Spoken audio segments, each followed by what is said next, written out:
morning, everyone. I welcome you all to the day 2 of this 10th annual International G20 Conference of ICRIER. So we begin with session 5, which is on financing infrastructure for sustainable development. To chair this session, we have with us Shankar Acharya, who is an honorary professor at ICRIER. Among the panelists, we have Sindhushri Khullar, who is retired IAS and ex-CEO Niti Aayog. Sebastian Morris, who is a professor at Indian Institute of Management, Ahmedabad. Kumar V. Pratap, who is a Joint Secretary, Infrastructure, Policy, Finance and Energy, Ministry of Finance, Government of India. Over to the chair. Thank you. Well, good morning and welcome everybody again from my side too.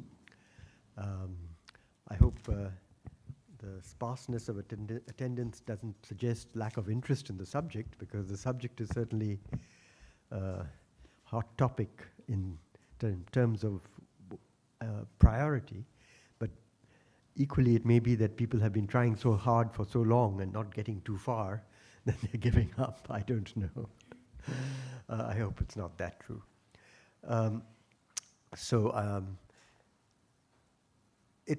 I think in terms of the speakers today here on the panel, we were just having a little chat. Much of the discussion that they will be initiating or putting forward will be quite India-focused. And that's, I think, one reason for that is that we in India have struggled with providing good quality and adequate supply of infrastructure as far as the economy's needs for decades. It obviously varies across sectors, and in some sectors there have been remarkable successes, but in the generality of cases it's a huge problem.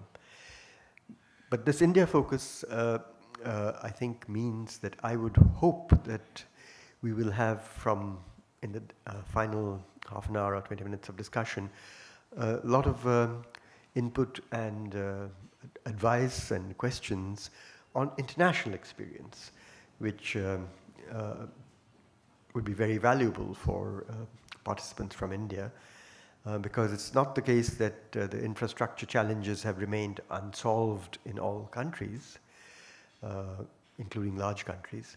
I can think of some that have done a pretty good job. So we hope to kind of inject the international dimension there. I mean, one of the questions I was hoping to get some answers on is the East Asia region, which is often regarded as particularly successful in ensuring rapid and broad-based economic development in the last 50, 60 years. What has been their experience in resolving infrastructure challenges? What have they emphasized? Is it sort of government provision or public sector provision? Is it private? What kinds of relationships between private and public? Obviously, this would vary across particular countries. You know, China may be different from Malaysia and Thailand and Indonesia. But my general impression is that East Asia is often lauded for its tremendous economic achievements in a fairly long period, from going back in the case of South Korea to 1960. So one would presumably have a lot of, if you like, laboratory experiment to learn from. So I hope someone who is knowledgeable about that amongst the audience and perhaps amongst the speakers, give us some insight on that. So without further ado, let me start by requesting the first speaker, which in this case is going to be Mr. Pratap, who is, I think you all have the biographies in the handouts, so I will not go over them. So Mr. Pratap is currently the Joint Secretary in charge of infrastructure issues in the Department of Economic Affairs, which is a cross-cutting department, and his division provides cross-cutting support and policy input in this. So he will perhaps give us some idea of what are the key concerns, issues that are occupying him on a day-to-day basis today, and what are some of the priorities that, in terms of approaches, that the government of the day is pushing successfully, one hopes. So with that, Mr. Pratap. Let me say that all speakers are requested to limit their remarks to 20 minutes, and then we'll have another 20 minutes or so for discussion afterwards.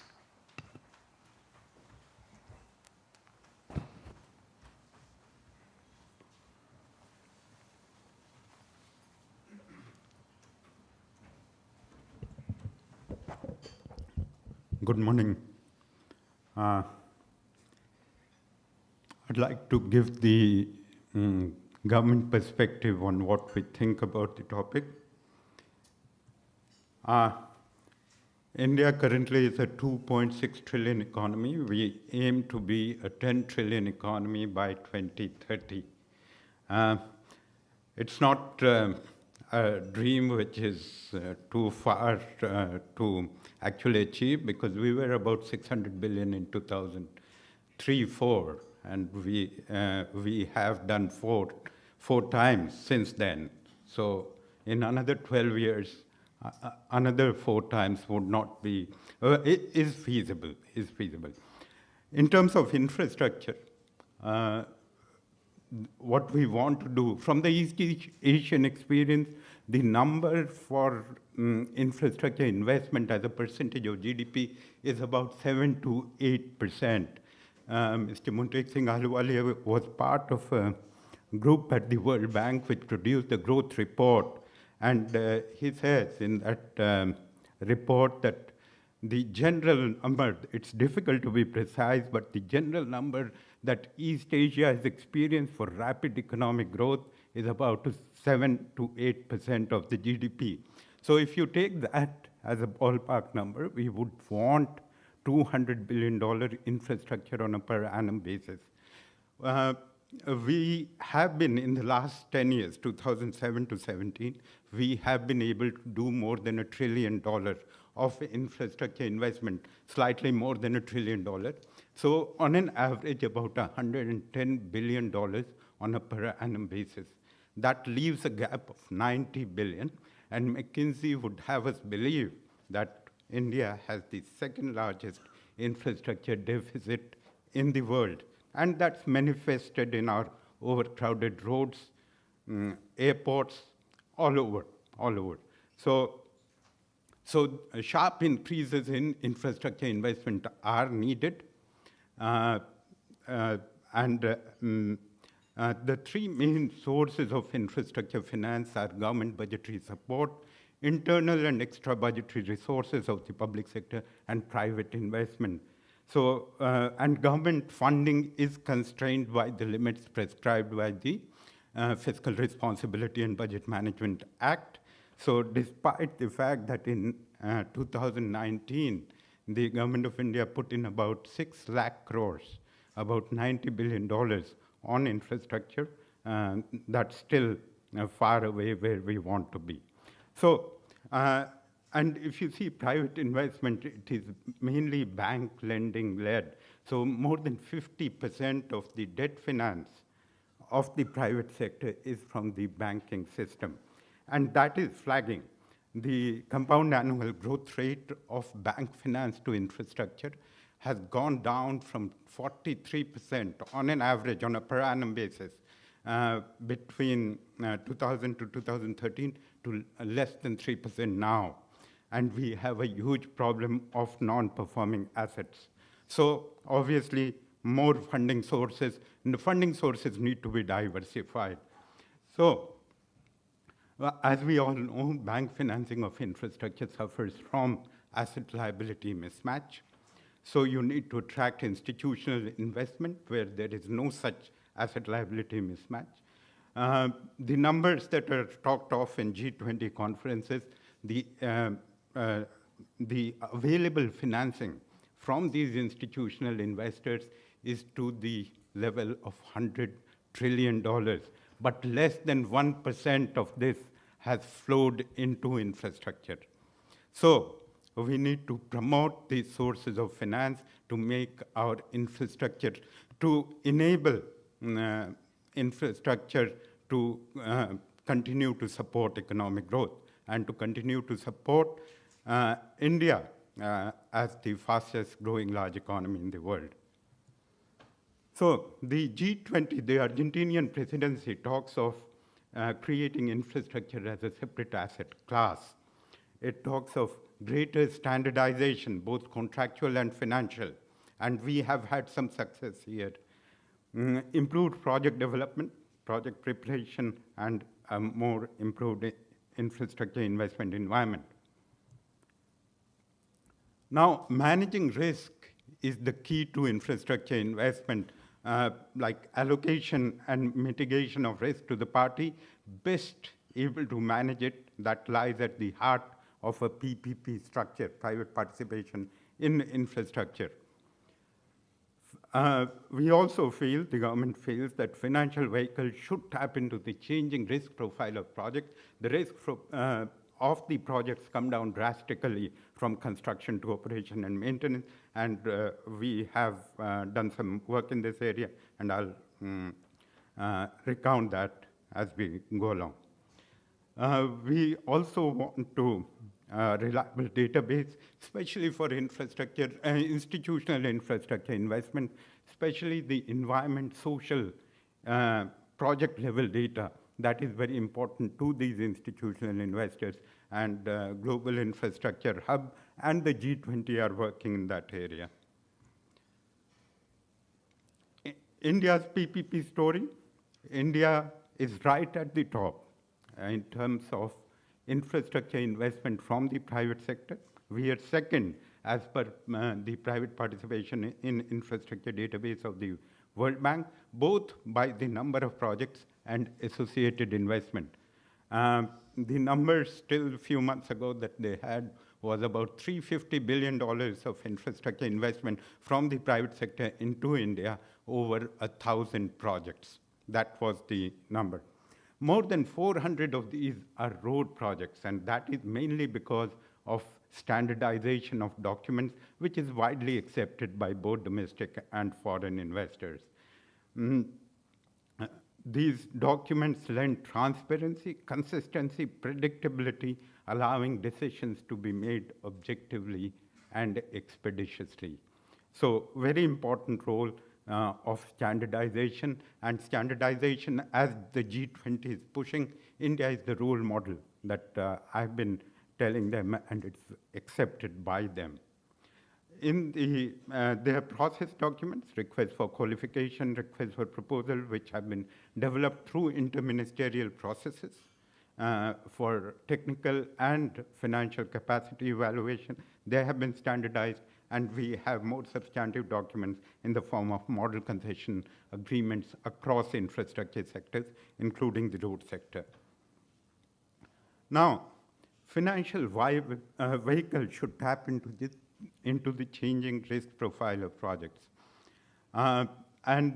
Here we're trying to emphasize this. We are also trying to emphasize through this method bond financing.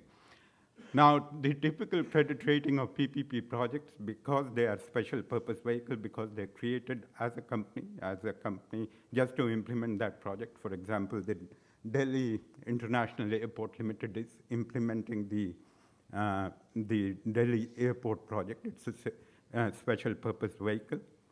Now, because they have just been created for implementing that project, the typical credit rating worldwide is BBB. More than 70% of the PPP projects worldwide implemented through the SPV method are rated BBB. The regulatory threshold of institutional investors are higher. In the case of India, it's AA, both by insurance and pension companies. Now, so to channelize long-term funding into infrastructure, the government is trying to monetize brownfield infrastructure assets through asset recycling, develop a new credit rating scale for infrastructure projects, and create a dedicated credit enhancement company. And I'm going to talk about these 3 specific initiatives that the government is taking. Now, monetizing brownfield infrastructure assets, these are post-construction projects. They have been considerably de-risked because they're past construction, environmental, and forest clearance stages, land acquisition stage, so they're considerably de-risked. And so they're amenable to institutional investment. So the initiative is brownfield asset monetization for infrastructure investment by seeking to transfer existing infrastructure assets to high net worth individuals and institutional investors to unlock efficiencies and reinvest proceeds in new infrastructure projects. I wanted to emphasize that this is not privatization. Privatization entails withdrawal of the state. This asset goes to the private sector for a limited period of time. And secondly, the funds from brownfield asset monetization go into the same agency which is making these assets available. So if NHAI is doing their post-construction projects and it's trying to monetize them, the money goes into the kitty of NHAI for future investment. So in these 2 crucial senses, it's not privatization, and to that extent, the political sensitivity is manageable. Now, the models of brownfield asset monetization that we have tried out in India is toll operate transfer. Under this, NHAI in the road sector transfers the O&M, operation and maintenance obligation, and the cash collection obligation to the private sector. The first TOT model has been used in February 2018. The numbers are that NHAI raised about $1.5 billion against a reserve price of $1 billion. The winning bidder was Macquarie with an Indian partner called Ashoka Buildcon. Now, this $1 billion reserve price was arrived at as the discounted cash flow of the toll collections. So this is what I mean by unlocking efficiencies. The private sector can reduce the leakages, for example. They can raise funding at a much lower rate than is available in Indian markets, and they can bid higher. So on an average, this bundle of roads was 680 kilometers. On an average, NHAI got $1 million per kilometer higher than their base rate. This is unlocking efficiencies. Similarly, a financial vehicle has been created in terms of the Infrastructure Investment Trust. Here, these are pooling vehicles which source funds from institutional investors. Project operations may remain with the existing operator. So there are 3 InvITs that have been created till now. The IRB InvIT raised about 5,000 crores. Again, the stock of projects are with the IRB, the concessionaire. The India Grid Trust by Sterlite, again, the stock of projects are with Sterlite Power Grid Transmission, and L&T InfraVit, recently created in the month of July, I think, and they raised about 3,000 crores. We have done some initial numbers for brownfield asset monetization. The numbers are about $80 billion over a 4-year period. So given that we spend about $110 billion on a per annum basis, brownfield asset monetization has the potential to bump up the total infrastructure investment into India by 20%. We have international experience to support this initiative, both in the US and Australia. Now, another initiative that was a budget announcement was creating a new credit rating scale for infrastructure projects. Usual credit rating is based on probability of default. 1 day, 1 rupee default counts as default, and you have to do a lot of provisioning requirements if you enter into this territory. The new credit rating scale for infrastructure projects is based on expected loss, where expected loss is defined as probability of default as in the old scale multiplied by loss given default. Because many of these infrastructure projects have concession contracts, so, and their returns are defined in the concession contract, and even in the case of termination on account of concessionaire default, the returns to the extent of 90% are protected. So the usual default risk that is there in a usual manufacturing project may be, and in the case, if you compare that default risk with the infrastructure project, things may be different. That's why this new credit rating scale. In the G20 meeting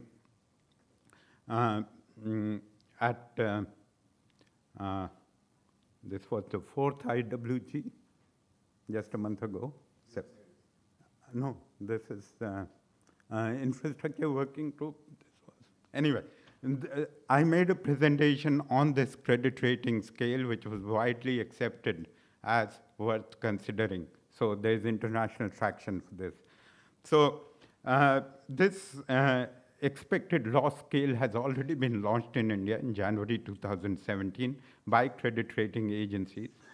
And the idea is that the insurance and pension regulators and the Reserve Bank of India should accept this expected loss scale and allow funding by using this expected loss scale as long as these projects are above a certain threshold in terms of investment grade rating on the basis of probability of default rating. Government of India is also, another budget announcement is creating a dedicated credit enhancement company. As I said, the typical credit rating of infrastructure projects are BBB. More than 70% of the projects worldwide are rated BBB. And so just because they are new companies just to implement these projects, so there's space for credit enhancement to make it amenable to institutional investment. So in 2016-17, the finance minister said that we're going to create a dedicated non-banking financial company to provide credit enhancement to bonds floated by infrastructure companies. This is being set up with IIFCL as being the lead partner. We are in a fairly advanced stage of setting it up. 22.5% of the equity of this company would be held by IIFCL, and then SBI, Bank of Baroda, insurance companies, and CPSEs, including Power Finance Corporation and Rural Electrification Corporation would hold equity. The initial equity, we want to start small, prove the concept, and then leverage up. So the initial equity is only about 500 crore. The World Bank showed interest in funding this non-funded support, and which would later expand it into funded support. But the minimum threshold that they talked of was 3,000 crore. We said, no, we want to start small, just on the concept of smart city. We want to prove the concept and then leverage up as needed. Again, in 2018-19, there were two budget announcements by the finance minister related to mandating large corporates to meet at least 25% of their debt requirements from the capital market. So this, and we have done some initial numbers here. Most of these large corporates are already accessing bond markets. So the numbers that we in the Ministry of Finance talking about of there's space for 80,000 crore if this is mandated, and this provides a ready market for the dedicated credit enhancement company. Again, in the 2018-19 budget, the regulators were asked to lower their threshold for infrastructure investment from AA to A. So operationalizing these three initiatives, brownfield asset monetization, a new credit rating scale, and a dedicated credit enhancement company, we feel would to a large extent fill the infrastructure deficit gap that we have in India. Thank you.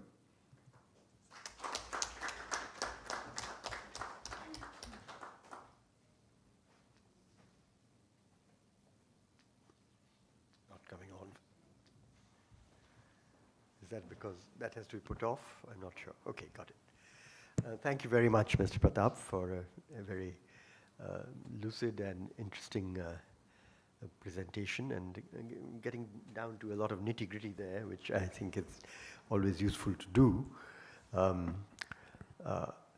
Let me now turn to Professor Morris and request him to make his presentation.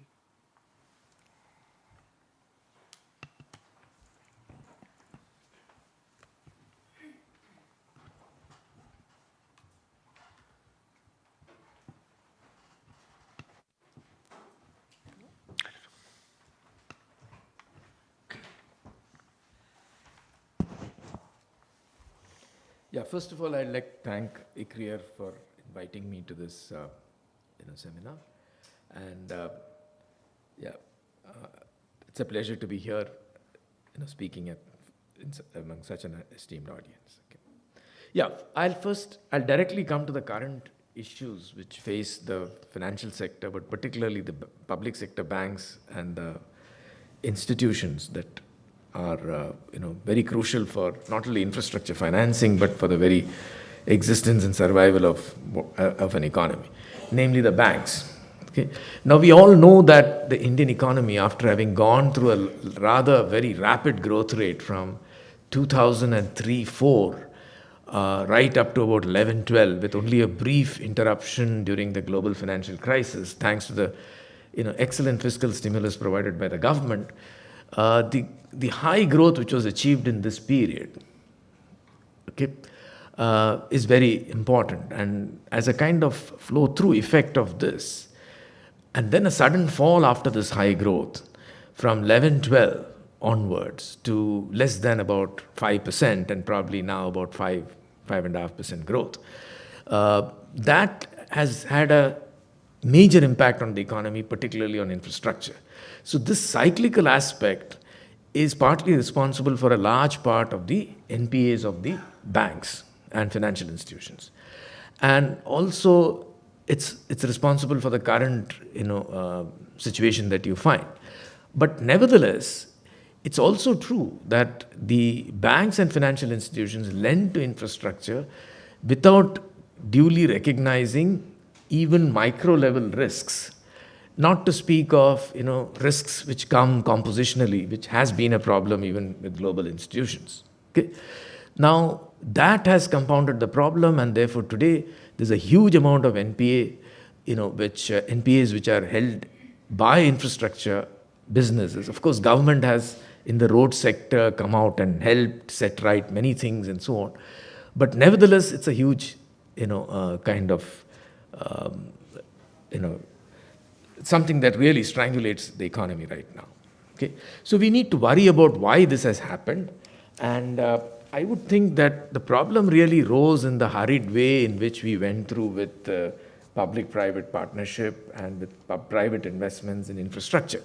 Some of these were clear even in the very beginning, but they were not pursued. People who brought in those ideas were kind of pushed to the side and so on. Let me make myself clear. See, when we bring in the private sector into infrastructure, okay, private sector is there for the profits, but often they're tied up on fixed fee contracts. Whether it's an annuity or a toll, the rate at least is fixed, so they can only look to buoyancy in terms of the volume of business. So essentially, when you look towards a fixity on your revenue stream, and then you have to take an interest rate risk, it becomes problematic. Okay? Elsewhere in the world, bond markets and debt markets have a longer tenure, But more interestingly, the private sector would not bid taking such risks on. In other words, they would not take long duration interest rate risk, because if the interest rates then go up, the value of your business goes negative. But in India, the private sector is quite willing to take this risk because they know upfront that if they get one foot into the door, they could bargain with the government for reworking the bid on one side. And on the other side, they know that they are facing a set of bankers who can be influenced in a variety of ways. Okay, most important of which is, of course, the intellectual overriding of the banks. So essentially what happened is, we ended up financing 30-year duration projects, 15-year duration projects by private companies taking on 5-year tenure loans without actually covering the interest rate risk. Now, why would they do that? Elsewhere in the world, they would not. But as I said, it's because of these two, possibilities on either side that they did.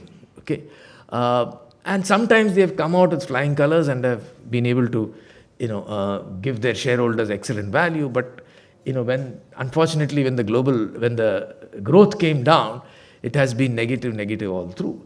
And now this is, of course, reflective in the divergence between the original 12th plan and what later materialized. In the original 12th plan, we set out to do through the private sector, particularly through PPPs, more infrastructure than possibly the rest of the world put together. And had the growth, as in the 11th plan, materialized over the 12th plan, and all the required structural and policy changes and design changes had happened in the right direction, it's not beyond possibility. But be that as it may, the growth collapsed and none of those initiatives which were required came through. One clear measure which could have been done was to insist that interest rate risk be covered, and that would have kept the fly-by-night operators away. And the big guys also would have had the right way of bidding, instead of somebody who would do this way. So today, of course, we have reached a situation where I don't know what the solution is, but the only solution that anybody would think is actually divestment of the banks. Because without divesting from the banks and without the government giving the kind of resources which are required, which would run not into the tens or 20,000 crores, but into the hundreds of thousands of crores to recapitalize the banks and put them on some feet by which they can run. And that alone is not going to solve the problem, because they are going to muddy their balance sheets in no time at all if the current dispensation of a kind of tick-off itemized regulation of the RBI and the detailed intervention of the government, Department of Financial Services, continues. See, what I'm trying to say is that the banks should manage themselves as entities, and this cannot happen unless you trust them with the autonomy. Okay? And that cannot happen unless you empower the managers, and that cannot happen to the CVC and other guidelines. Okay? Their guidelines and controls and ethical behavior has to come from within. Okay? And that can come if you slowly dilute the shares of the banks so that they come below 50%, and convert all social objectives which are on the banks as policies, which can then be implemented by banks across the board, whether they are widely held, narrowly held, publicly held, largely, or privately held, largely, and so on. Okay. Now, of course, there is enormous scope for brownfielding projects which have already come, whose construction period is over, and who are entering into the operational phase successfully. And I think that's a great move, because that can bring in additional finance from the market and also keep India engaged with global and other markets, okay, in terms of participation into Indian infrastructure. Now, there are quite a number of projects where the brownfielding can happen, mostly in the road sector. Okay. In fact, the road sector in India has been one of the most successful sectors in terms of PPPs and privatization, thanks to the nearly, I would say almost entirely correct framework and for both financing. The only thing missing is the need to internalize interest rate risks. If that can be brought in, I think there should not be a problem. Okay, but now I'll go on to something else, which I think is a far more serious problem in much of infrastructure when you go beyond roads and some of the commercial, infrastructure. Okay. We all know that the role of government regulation arises in infrastructure because of a variety of market failures. I will outline only two of the most important ones, which is the most important, of course, is the appropriability failure. That means that in many infrastructural activities, the revenue models don't exist in such a way that they can cover costs. So even if they do exist, then the demand side simply shrinks. A good example is education. Education is appropriable in the sense that I can always charge fees and only kids who pay the fees will come. But then that won't be a universalized education. The total public and social value would be limited, extremely limited. But if you can universalize it, the value jumps up by 9 times. It goes up to the square and of the market that you, or of the people that you cover. Now, what it means is, although education is excludable, it should never be. It should be universal. And when you do that, some subsidy is required, which is obviously very important. But more than just subsidy, there is a third market failure, the second market failure, which is that it's an experience good. So therefore, unless you have an efficient state providing at least 10% of the supply, you really don't have a hope in hell of converging onto a quality education. So there, the role of the state and the capability of the state is very important. Okay? I don't think there's a single country in this world which has given quality education on an extensive scale without the state itself being able to do so. I'm not saying 100%, but as I said, at least 20-30%. And that holds true for both school as well as higher education. Okay, much the same can be said about public health. Okay. On the other hand, you have other sectors, like let's say electricity, quite a bit of the transport sectors, air transport, telecom today, as long as it's contestable, and even otherwise, which are kind of natural monopolies, some of them competitive because they're still contestable, others not competitive, where there is a regulatory solution. Okay. So there the role of private capital is given. I mean, in fact, there are major economies which run with private capital there, such as the US and so on, okay, parts of the continent and so on. So there we need not so much PPPs and so on, but simply a fast-paced, proper privatization with an appropriate regulatory structure. Okay. There, the two difficulties which have come is that government has typically picked cost-plus regulation rather than price cap or incentivized regulation. Okay. Incentive regulation, such as RPI minus X and so on, which are, of course, incentive compatible and therefore put the private sector on the mat. Regulators have taken upon often cozy relationship with the government. So elsewhere in the world, you have a problem of regulatory capture by industry. Here you have the problem of regulatory capture by government, okay, which is part of the problem. Okay. So we have gone past that stage, we have created kind of independent regulators, but now the problem is that they are not sufficiently dynamic in moving towards efficiencies. Instead they use the same methods which are guaranteed to bring about poor efficiencies, okay, such as cost plus regulation, highly discredited. There again, there are marketization models. In fact, the great success of, let's say, the PJM grid in electricity needs to be very seriously examined. For the last 10 years, our regulators and the electricity and the government Ministry of Power have been trying to move in this direction, but it has been a stop-start effort. One hopes that the market developments will come. Once the correct design of markets come, the entire agenda of solar, wind and so on can actually go in without too much of a overburden on the transmission side, because the prices would be correctly revealed by the time of the day, hour and so on. So there are problems of the commercialized part where there is only one failure, namely the natural monopoly failure. Now there are sectors where there is both failures. Okay. So let me just present this and you can spend a bit of time on this. You have competitive sectors where neither failure is there, such as, where all you need to do is, which is the right top side, which would be the domain of markets, where you can have actually designed markets, oversight, near interconnect, bids to nudge, maybe an oversight kind of by a competition regulation and so on. On the other hand, where both failures are there, which is sewerage networks, water supply, city roads, multimodal switches and highways, where in a network situation, Okay. Soon enough, the network situation is going to come and worry India's highways. Many of the roads which are seen as currently very, very viable will become even more viable, or even more generate monopoly rents, or other way around. They may just die. Both are possible as the network effects take place. So these are hugely problematic, and I don't think there is even an iota of movement in these directions. Okay. Because they involve coordination across multiple ministries and so on. There is, of course, a lot of talk, but nothing in terms of a proper model of how one goes about it. And I don't think MCAs would be the right way. Okay? So here, this is the domain of state and PPPs. When I say domain of state and PPPs, typically for most of the successful countries, whether it's East Asian or European or the early industrializers, this has been very much the domain of the state. So since they were fortunate enough to have an efficient and capable state, they overcame the problem. It's for countries like ours, where we have a not so very capable state, which is though capable of some kind of strategy at the top, and certainly of designs at the top, but not very efficient in terms of being able to carry through and coordinate. There is a huge problem. So that's why we need PPPs more than even the financing part.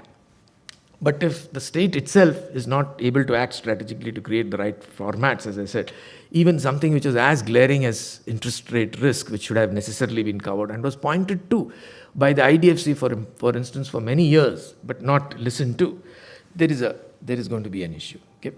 So this is one area which is going to be very important, and this is really the big ticket item. Okay? Because imagine if all of India's water supply, city roads, and sewerage networks have to go proper, have 100% coverage. Okay, it would be big business.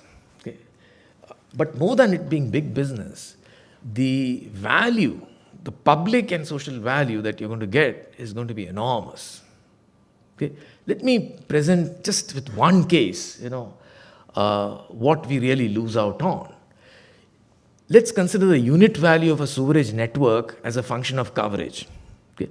Whatever it is, it kind of remains the same till about 85%, because what you're getting is the aesthetic value of a network. So today, when we all have toilets at home, and we are all connected to the sewerage system, we do get some value, which is largely the aesthetic value. The disease avoidance value comes when you push the network to a complete coverage. And that happens after about 85-90%. There is no Indian system which is 100%. That means the value jump up, which can be as high as 20 times, you're not getting. Okay? So there is nothing more important than Swachh Bharat. But unfortunately, we have not responded to the kind of policy and structural and design and coordination initiatives which are required to actually make it feasible. At least in urban India, 100% coverage of the toilet network should be a target. And if that has to be there, it's not so much money as much as coordination and so on which would be required. And then the value is so high that the willingness to pay and so on actually goes up among everybody. And remember, this can't be solved just by building toilets. You need the water supply. And water supply cannot be built unless you do this. Yeah, thanks.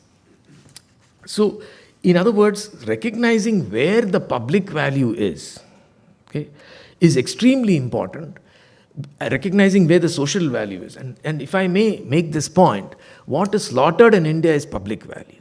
That means the value which is the property, or in other words, where the comparative advantage of the state to enhance it is the highest. And if the state cannot act correctly, private individuals cannot enhance it. That is where the value is systematically slaughtered. For instance, on road designs, the NHAI's entire framework is to build good roads, which is good, stage one. But how do I design a network of roads? What should be the network geometry? That is still not being asked. In fact, absurd geometries have been pursued. One could compare, for instance, the geometry which one sees in India's best developed states, Haryana and Punjab and Haryana and Tamil Nadu. You'll find that the network geometry is radial, star-like, which is okay for a weakly interacting economy. It's not grid-like, which is all East Asian countries have moved grid-ways. Okay? Everybody, of course, the countries which are closed could. So, these are the real issues which come up. Now, I would believe that MCAs are great, but you need to go beyond MCAs. You need a PPP India, that means an organization which is completely free of any influence, purely technical, purely intellectual, which can vet PPPs and other formats where public-private partnerships or where the government has to deal with private entities. See, the reason is there is a tremendous asymmetry. Okay? Indian public servants don't say put, so their levels of engagement are low. So they can often be finessed to serve the private interest in a way that it's not obvious upfront. So all the more need in India, if even UK has felt the need for Partnerships UK, for a body which can vet all these proposals and make comments, and whose sole contribution is its reputation, is based on its reputation. Okay? So it must not have the agenda of promoting or any such thing, to which only voluntarily government, whoever, promoters may submit their documents for vetting. So some such organization is required. Okay? Foreign funding, we have talked too much about it, but it's necessarily limited in a direct sort of way in infrastructure, because infrastructure generates revenues in local currency, whereas foreign funding would require, particularly debt funding would require service in foreign currency. And this idea that, look, foreign funding is cheap works only over a shorter period, because as you know, the fissure open, while it may be positive, okay, what happens is over the longer period it's not. There can be massive dips in the exchange rate. Okay. So identification of hidden risks is very important. Even today there are projects which we believe are seemingly fine, but which are going to blow up soon enough. Okay. Need for an owner's framework consultancy. That what I mean by this is there are government agencies, municipalities and so on, which need this kind of consultation. Okay? And of course, there is scope for foreign funding in strategic G2G type, which in strategic projects. A good example is really our high-speed rail. Okay? So things like that. So I would not say that foreign funding is completely out of place. It is. In brownfield projects, for instance, it's good. And similarly in G2G, large strategic projects. So I'll stop here. Thank you. Yeah. Thank you very much, Professor.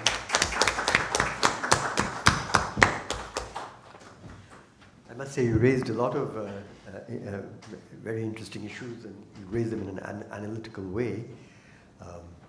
It made me think that kind of moving forward in infrastructure on a wide front is really a very tricky business, and you have to sort of think afresh in many sectors and subsectors, and as you say, insulate standard procedures of governmental systems from detracting from really what is a very intricate and intellectually kind of complicated kind of set of issues with respect to risk, networking, and so forth. So thank you very much. Mrs. Kuller.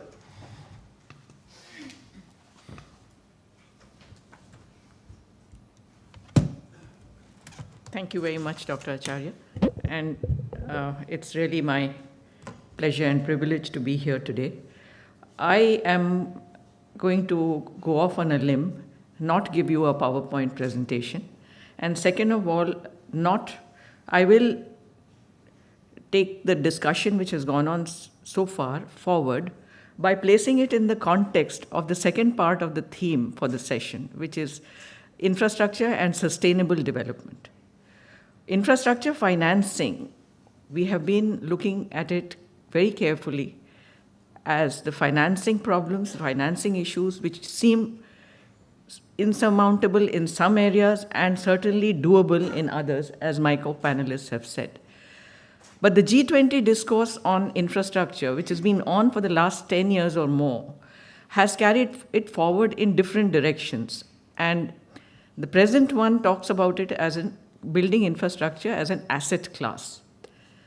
I felt, or I feel, that this emphasis on making infrastructure an asset class, concentrating and viewing it purely from the bankability point of view, purely from the point of view of its returns and its gains to the owners, takes away from the basic reason why infrastructure is a public good. It takes away from the contextualization of infrastructure as the driver for economic growth, for jobs, for industrialization, for reaching people, and in general, being not just the driver, but also the catalyst for sustainable development.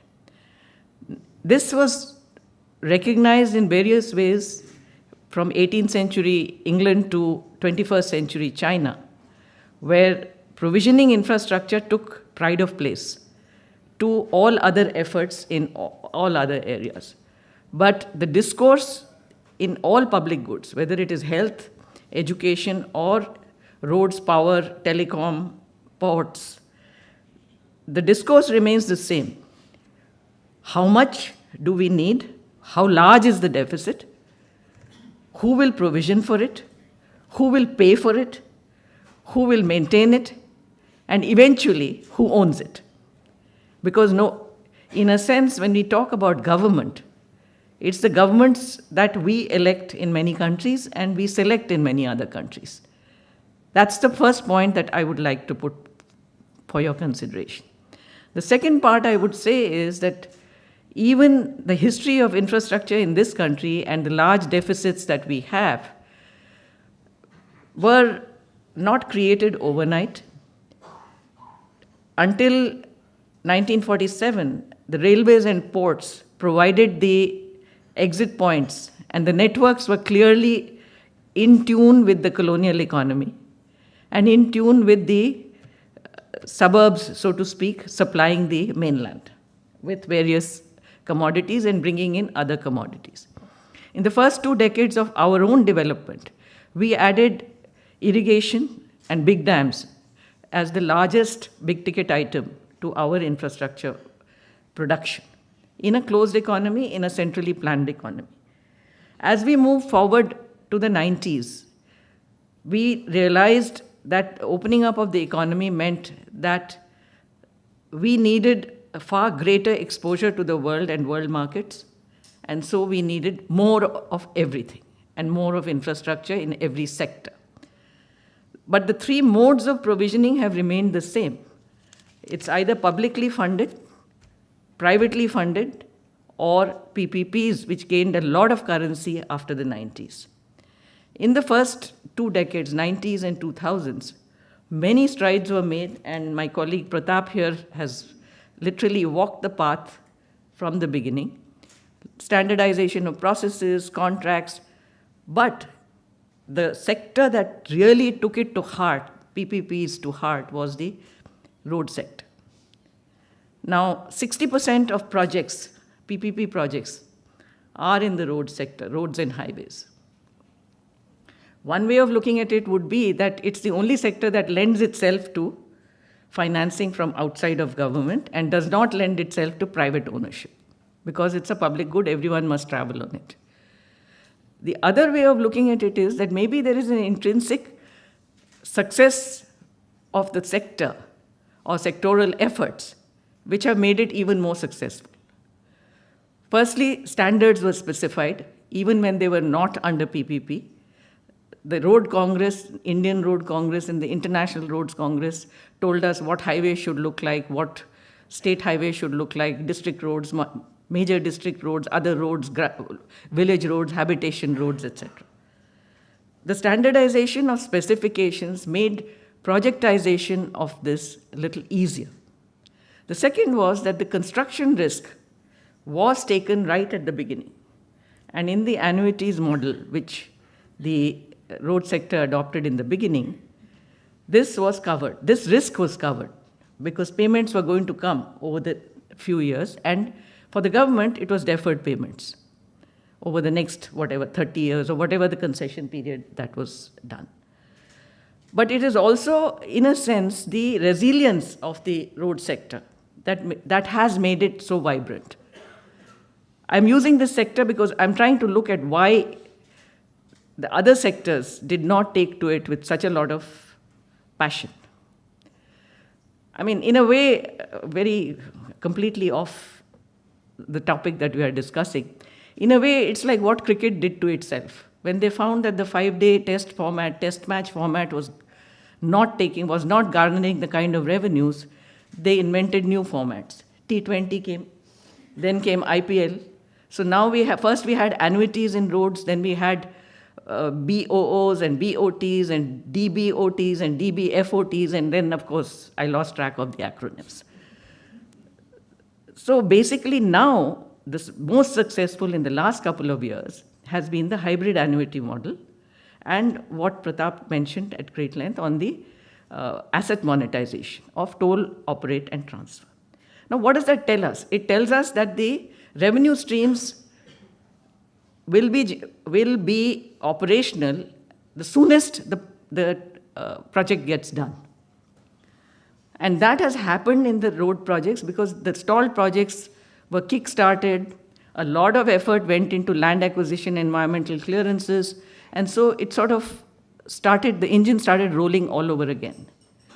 But the same success has not happened in power generation.